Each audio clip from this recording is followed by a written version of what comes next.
আজকে আমরা দেখব কিভাবে লোকজনে আপনার স্টোরের জন্য পেমেন্ট মেথড বা পেমেন্ট গেটওয়ে সেট করবেন। প্রথমে আমরা পেমেন্ট গেটওয়ে সেকশনে চলে আসব।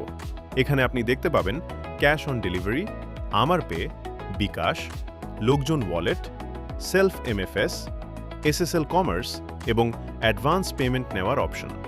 আপনি চাইলে এক বা একাধিক পেমেন্ট মেথড চালু করতে পারবেন। চালু করার পর এগুলো আপনার স্টোরে অটোমেটিকভাবে যুক্ত হয়ে যাবে। উদাহরণ হিসেবে আপনি যদি বিকাশ চালু করতে চান তাহলে বিকাশ ট্যাবে ক্লিক করুন।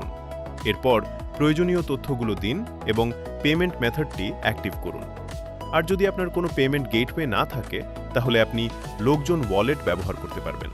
এর জন্য লোকজন ওয়ালেটে ক্লিক করুন।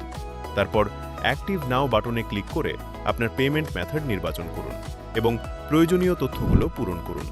এরপর সাবমিট ফর অ্যাপ্রুভাল দিন। আমাদের টিম আপনার তথ্যগুলো রিভিউ করে অনুমোদন করে দেবে। দেখুন, আমার লোকজন ওয়ালেট এখন অ্যাক্টিভ হয়ে গেছে। এবার ইনেবল বাটনে ক্লিক করে লোকজন সিকিউর পে চালু করে নিন। এখানে নিন। এখান থেকে আপনি উইথড্র রিকোয়েস্ট দিতে পারবেন। আমাদের টিম সেটি রিভিউ করে আপনার দেওয়া অ্যাকাউন্টে টাকা পাঠিয়ে দেবে। এছাড়াও এখানে আপনি ট্রানজ্যাকশনস এবং ম্যানুয়াল পেমেন্টস দেখতে পারবেন। এভাবেই খুব সহজে লোকজনে আপনার স্টোরের পেমেন্ট মেথড সেট করতে পারবেন। আজই শুরু করুন লোকজনের 7 দিনের সম্পূর্ণ ফ্রি ট্রায়াল।